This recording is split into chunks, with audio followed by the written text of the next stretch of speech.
Artie Lange. Artie, great comedian, and wanted to weigh in on, I guess, apparently my acting in the movie. That's My Boy. Artie, well, what'd you think? You can be honest. Dan, 5'8", 280. Dude, I got to tell you something. I'm with this broad I'm dating at the Jersey Shore.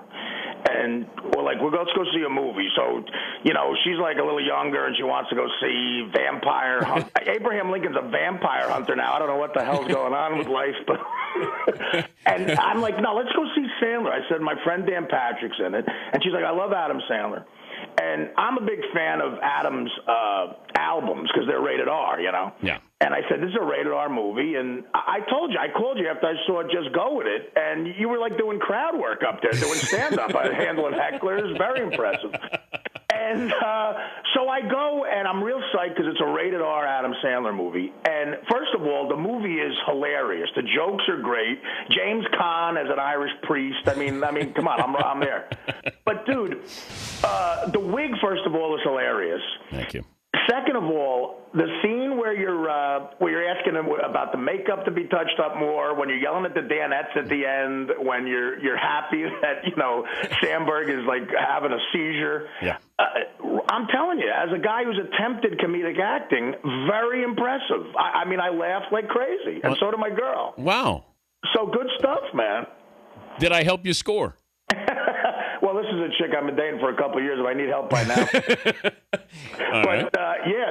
She was very horny after the film because of your Asian makeup artist. That was my version of Linsanity right there. Fantastic. But what's tougher though, stand-up comedy or trying to do comedy in a film? I'll tell you what. For me, it's comedy in a film because stand-up is like after a while. Comics like to seem impressive by saying it's so tough to do. Stand-up is tough for the first year, but if you could get by the first year and you have an act, you got a set half hour, 45 minutes, it's just like, learning a monologue or something. And stand-up crowds are such idiots. It's like if they yell something out, you call them stupid or whatever, the place laughs, and you go into your act. For me, acting in a film comedically has always been tougher for me to grasp, Who would be... if you look at that stand-up comedian, now, aside from the big names, Pryor and Carlin, but is there somebody you look at and you go, that's a person who makes it look very easy, and it's not? Well, I'll tell you, one is my partner that I do the show with now, Nick DiPaolo. He's one of the best comics I've ever seen. But in my generation, there's a guy named Dave Attell. Yeah. Who is so unbelievable at stand-up. Like, I'll give you the first joke I ever heard Attell tell, and I almost quit the business. There's an old story where Eric Clapton saw Jimi Hendrix play guitar, and he, cried. He wanted to quit guitar. It was so good. And it's 1992. I'm 24. I walk into the Comedy Cellar down in Greenwich Village, and the first guy I see is Dave Attell. And he tells this joke. Now, I'm dating myself because it involves cassettes, and John Denver was still alive. So they're both involved with the joke. This is the joke I hear him tell. He goes, John Denver, there's a guy who missed the boat musically. I was in Sam Goody the other day, and a John Denver cassette cost 99 cents.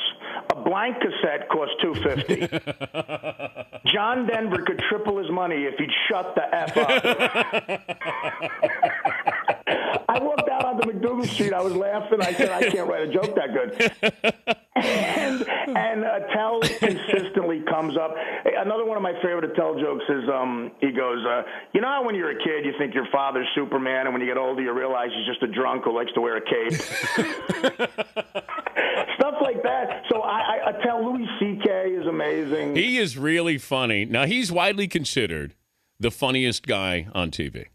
Yeah, I just did an episode of Louie. I've been friends with Louie a long time, and he called me to play a truck driver in this crazy scene. And, a guy from stand-up for years, and he's good at stand-up. But then, Louie's like Woody Allen on that show. He directs, he produces, he holds the camera, for crying out loud, and he writes it. And I'm like, Lou, where do you get this work ethic? We're both chubby, and, I look like I have no work ethic, and so do you, but you have one.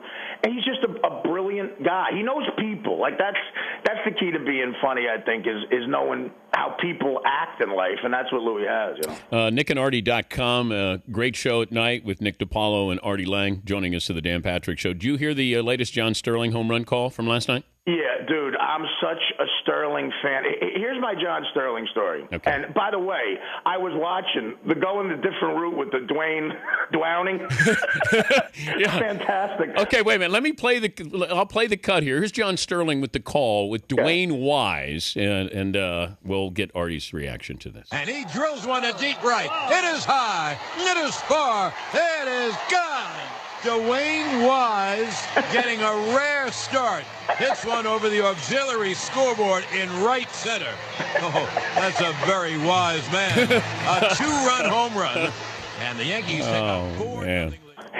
He's impressive, Sterling. I'll tell you, I mean, never has someone so annoying been so entertaining.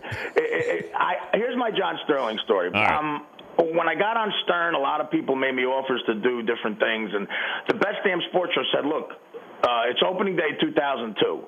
Yankees are playing the Devil Rays. We can get you on the field to do interviews and stuff. So I go on the field and I see John Sterling, and I look like the slob that I am. And Sterling comes up to me and goes, "How did you get down here?"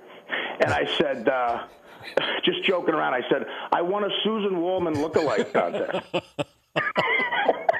I thought I was going to get thrown out. He looked at me and he went, "Well, there is a resemblance." The Best Damn Sports Show wouldn't air it because they said it was mean. I said, "Oh, come on. It was mean?" Yeah, I said, "Listen, come on. Susan Wallman knows she's not a young Heather Locklear. She's good at what she does." You know, she's not an old Heather Locklear either. Exactly. Wow. You know, and so yeah, he looked at me. He gave me the once over, and he said, "Well, there is a resemblance." And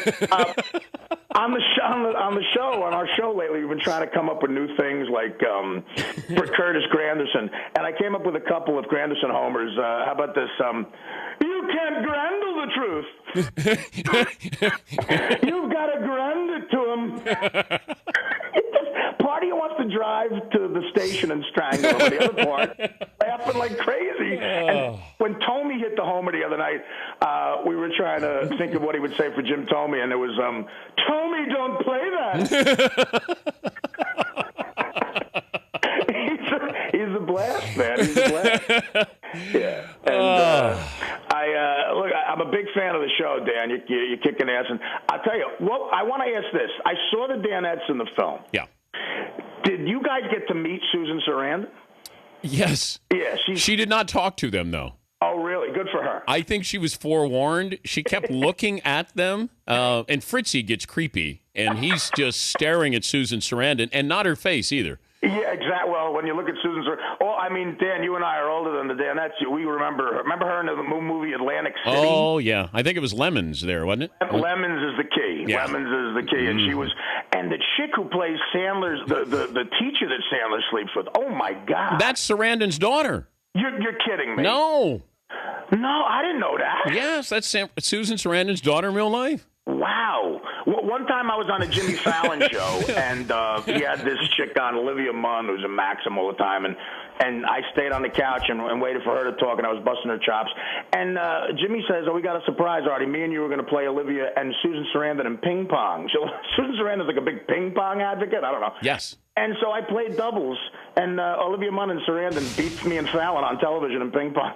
But all I could think about is that lemon scene when you look at her. Yeah.